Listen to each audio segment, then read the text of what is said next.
Hi guys, I'm Shmee, hello and welcome back to the channel where today marks the start of the SF90 Winter Tour. We're going to be driving 2,000 miles, 3,000 kilometers in arguably the least practical Ferrari. The SF90 is not exactly famed for having a whole lot of luggage space, which is why we have a ski box, a roof box up top, which I'm hoping is going to go fine. Today is the first real test. We're going to be driving about 500 miles, 800 kilometers with this car from here at the Museum all the way to Strasbourg in France. Now, arguably it would have been much more logical to depart on this journey with the GTC4 Lusso, which is of course the practical four-seater Ferrari pre the new FUV, the Puro Sangue, or even Team Skooken's 812, or some of the other cars, in fact, in general, but this thing looks infinitely cool with the box on top. As somebody who used to be a very keen and avid skier, there's something about this which can't really be matched. So let me quickly talk you through the setup, what we've got going on here, then let's get on the road to the Eurotunnel, over to France, down to Strasbourg,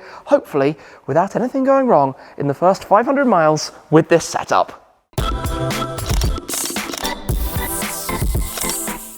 I've now owned the SF90 for, well, nearly 12 months. In fact, when I picked it up over in Italy is when I picked up my Ferrari jacket. I'm feeling very on theme because we've got some pretty cool Ferrari and other things in the works during this adventure. Now, the SF90 is four-wheel drive. You have the electric motors up front. There's a third electric motor here as well. We've got winter tyres. I fitted Michelin Pilot Alpins, bought those, took them to Whoops to get them mounted up on the stock wheels. Then up top, this is where it starts to get very complicated. These are the SeaSucker Monkey Bars that I have affixed with the roof box, which we tracked down and repainted at Godleman's in the exact same Blu Elettrico as the bodywork of the car. Now, this car, I was saying, is not exactly the most practical. It's plugged in right now to the CTEC ChargeStorm Connected 2 charger, just to top up the electric side of things. We've got 50% battery, but let me come and show you the front, because often in a supercar, your storage, given the engine is in the back, is up front. In this, like I said, we've got some electric motors and electrified stuff up here, which means when you pop this open, that's how little space you've got. In fact, just to show you, lift out jumper and bag, that's it. That's the whole storage space up front. And as soon as you've got your electric charging cables, which we have squeezed down here, and you've got a few cleaning things and a jacket and a small bag, you're not going to be taking a whole lot of stuff with you. Hence why, if you want to take this car on a big journey without a support car, because the last time we took it on this big drive, we had the Lusso with us, which is also four-wheel drive and on winter tyres as it happens.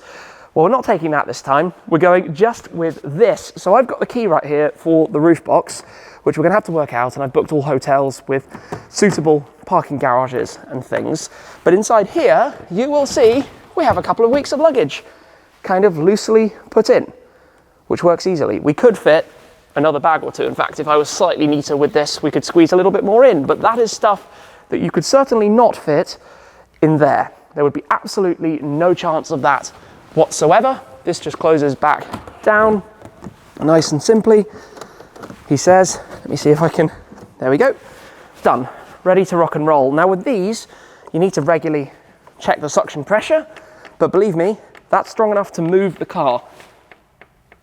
So that should be absolutely perfect, all we need. The question is what's going to happen when we're driving on the French Autoroutes at some decent speed, and I don't know that yet, but I've got all of my documents, everything's ready. The last road trip I went on was in fact with Turbo Transport and with Brad to go over to Denmark to collect the Zenvo a couple of months ago. Wow, less than 2 months ago. Time flies by. We've brought that home, soon for some adventures as we get towards spring, ready to take it out and have some fun with it. But this is the car that I drive all the time. This is the car that I love as my Stradale machine. Stradale literally means road in Italian, the SF90 Stradale being the coupe, and this is the car that I wanted to try this with. So let's get it unplugged, started, out of the garage, go get this drive underway towards the Eurotunnel and feedback how this actually works for us as we make some progress. It's pretty clever how this works. When you unlock the car, you get the noise of that effectively disconnecting. You can then unplug it, wiggle that out, pop this back away on my bespoke Chargers AMG GTR wheel that we have here on the wall. I kind of got so used to this system at the garage, but it works super, super well. Close this back up.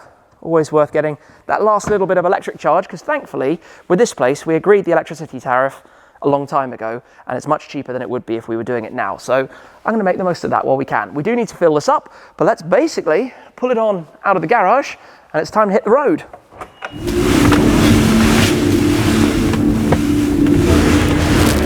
We are locked and loaded with a full tank of fuel. In fact, I'm going to start the engine.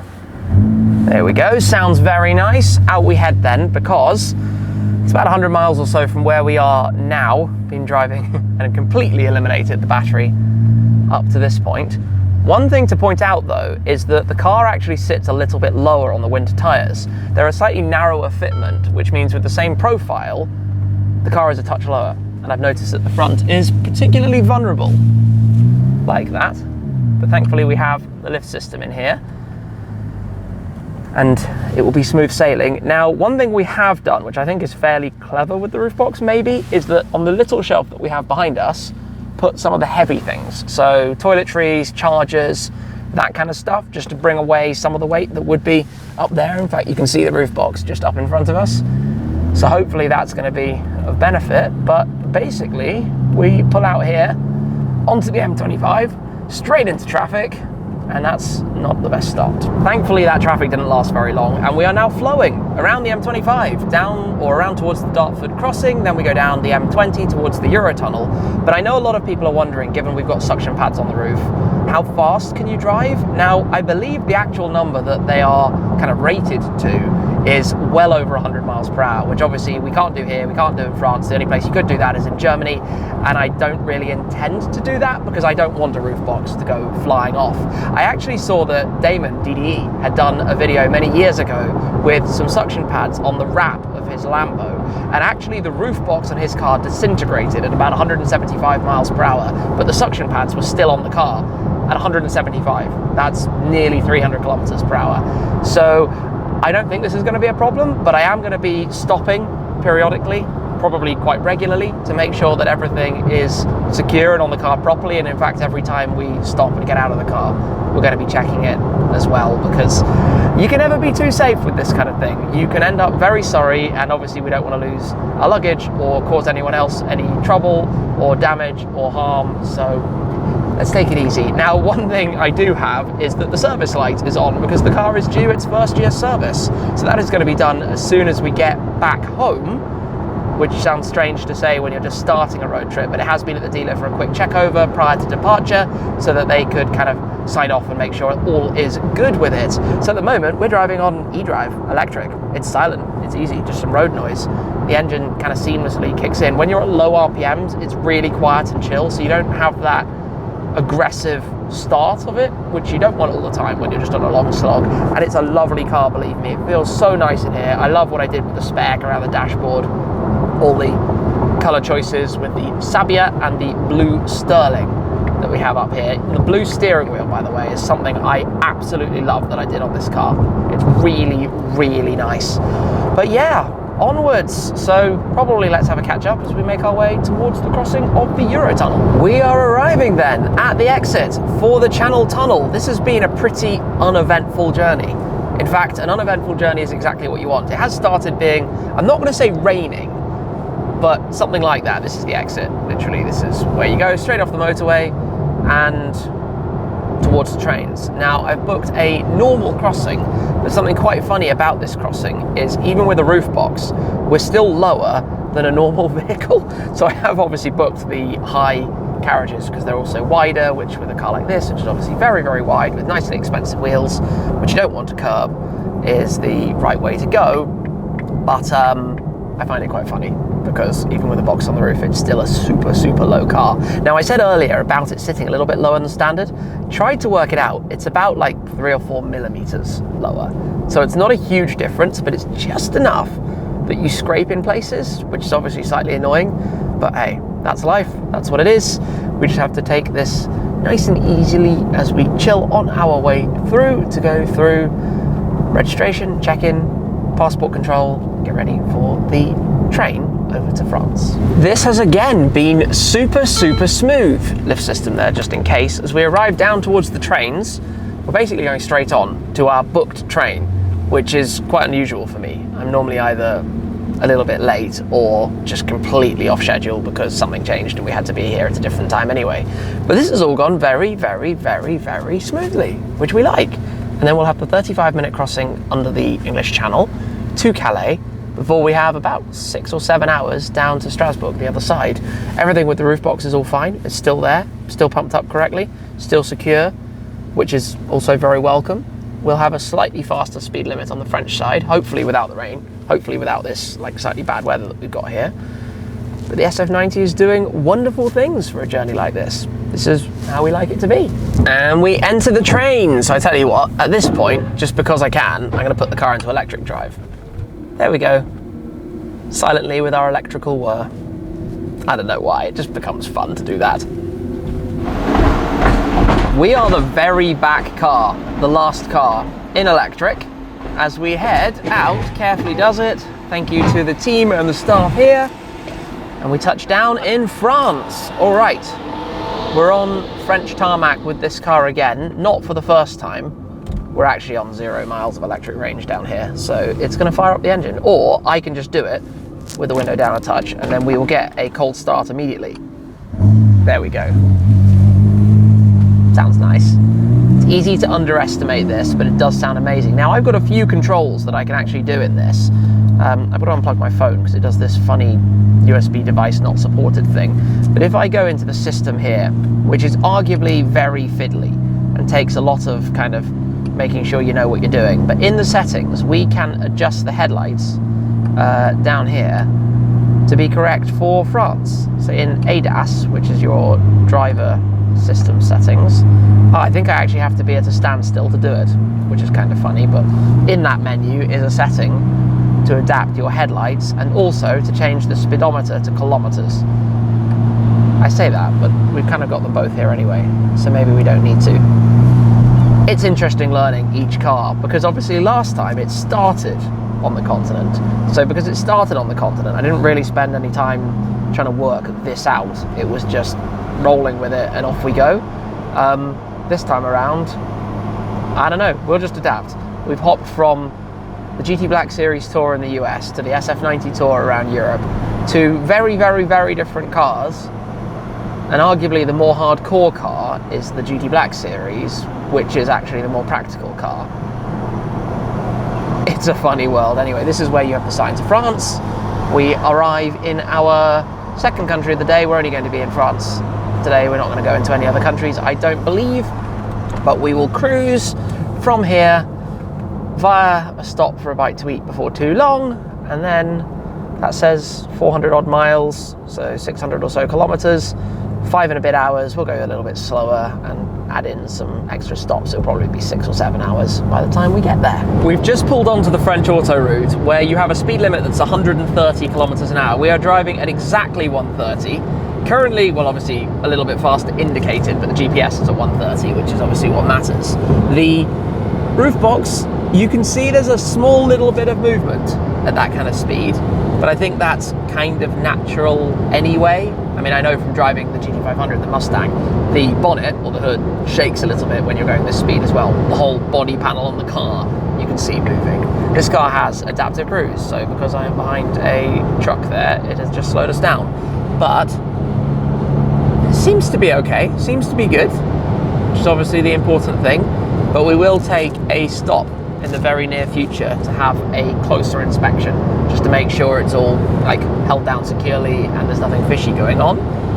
But moment of truth, I probably shouldn't be so worried about this, but I guess being slightly conscientious, I don't want anything bad to happen as a result of using it. And I'm kind of loving life right now, using the SF90 for a trip that you shouldn't really normally be able to use it for. So life is good. Onwards on some fairly empty roads, and we'll see where this takes us. Now, first little checkpoint, car auto locks. This is all completely as it should be, which is lovely. I don't know why I'm probably over worrying with this. It's, at the end of the day, completely fine, but yeah, not bad. I was a bit worried about having too much weight, and also a bit to do with the weight distribution, but this is kind of how we could best get this balanced out, by having the rear bar a little bit further forwards. Obviously we've got all of this movement on the roof box itself, and you can open it from both sides, and then inside is when you lock that onto there. But that's all going well. Car is a little bit filthy already, but c'est la vie, given that we're here in France. Yeah, nice. great road trip car. This is working really well. We'll go grab a bite to eat and then continue. We've been driving for many more hours. It's got a little bit darker, as you can see. We're coming up towards a péage, but slightly anxious at the moment and driving very slowly before we go through here because we just had a whole load of weird noises from above. It sounded potentially like something's come off, or potentially like a stone like on the underside of the roof box bouncing down the roof. But either way, once we've gone through this barrier, I'm going to have a look. Now, for going through the barrier, I actually have the magic of the péage device, which is obviously set up to just mean it opens automatically. Through we go. Hey presto, nice and easy. But we're going to pull into the parking area here to have a little look at this and hope that everything is good. Oh, where do we go? Cars this way. Well, I guess we'll go right here. I don't normally park forward, but it worked pretty easily just like that. All right, let's go have a look and hopefully all is good. All right, well, the good news is there's still a box on the roof. That's step one. Are we all fully attached properly? So these, if they had come loose, you'd start to see like a little orange bar. I'd say that feels pretty attached, certainly on this side. I might open it up just to check all of these are good. Maybe I can test them like this. No, those feel pretty fine, to be honest. Let me head round and check the other side. Again, poppers are all car auto locks. It has this thing called walk-away locking. As soon as you step out of the car with the key, which is obviously in my pocket, it locks itself. So if you've left a passenger in the car and you've closed the doors, your alarm is then going to go off, and there's no way to turn that off. You cannot turn that off on a new Ferrari. Walk-away locking, not my favorite feature of this car, I'm not going to lie. But anyway, that's all good. It looks like it's doing what it should. So the question is, did something ping down under there? Maybe. I don't really know. It's absolutely filthy. I'm covering my hand in bugs and rubbish. I probably shouldn't have done that. Maybe there's a sink over there. Seems fine. Seems completely fine. Let me have a quick check in here. This is one of those, like, I'm sure everything is perfect, but better safe than sorry. That's all as it was. Nothing's even remotely moved. These bags haven't even shuffled to the back. I thought they might have done. Easy peasy. I think there's nothing to really worry about. Must have been a stone or that kind of thing. The car is absolutely filthy, and it's funny to see the lines and shapes. You can see all the dirt through here from the rain that we've had a little bit earlier. And yeah, it's like coated in a thin layer of black mess. I'm not quite sure what it is.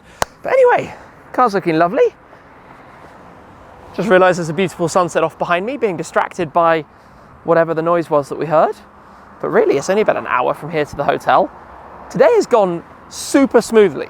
For a drive cross-continent, normally there's more that goes wrong or more that needs to be dealt with, but we've got today underway really, really well. And when we get there, we'll have a quick recap of what the mileage has been like, because first gentle cruise, although obviously hindered by having this up top. Actually, hey, look at this. Look how many bugs we've splattered around the front of the roof box.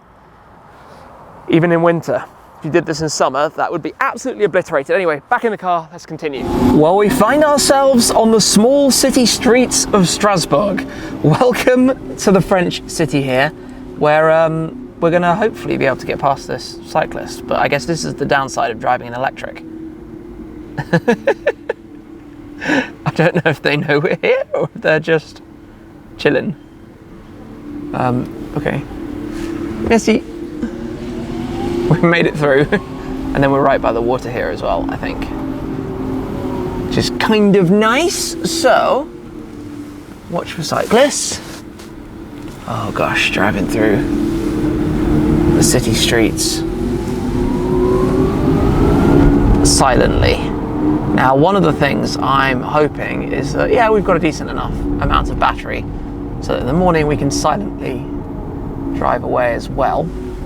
We'll go up here and go and get this parked in our hotel garage. We have parked up, and I tell you what, when you've been used to driving around America for a while and you come back to Europe and you're trying to navigate awkward parking spaces like this, just takes a moment to remember, especially here in France. If you go down to the Côte d'Azur, to Monaco, to Nice, that area, parking garages, the spaces for a car like this are absurd. Thankfully, we didn't bottom out getting in, which is something that you always worry about with these new cars because there's so much aero underneath the car, the blades that stick down, and I've chosen a space that's well, around this column, right? So it's a bit wonky, but nobody can door ding me, and that's always a win.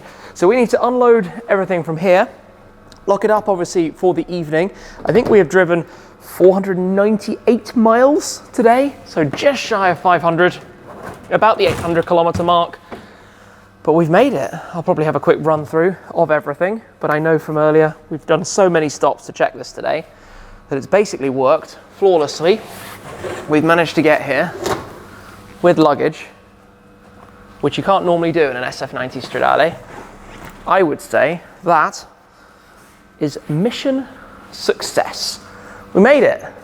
What a start to the journey. We've obviously got a lot to come. There are many more stops on this tour in Switzerland, in Italy, in Germany, in other places as well. I don't want to say too much at this point, but we're going to do a couple of thousand miles with this car. We're going to be traveling around a fair bit with it, going to some events, and hopefully finding some amazing scenery as well. Some lovely white backdrops, if I can. Fingers crossed. Anyway, that's it for now. Thank you very much for watching, guys. Thank you for joining today's adventure, the SF90 Winter Tour, and I'll see you again very soon. Cheers.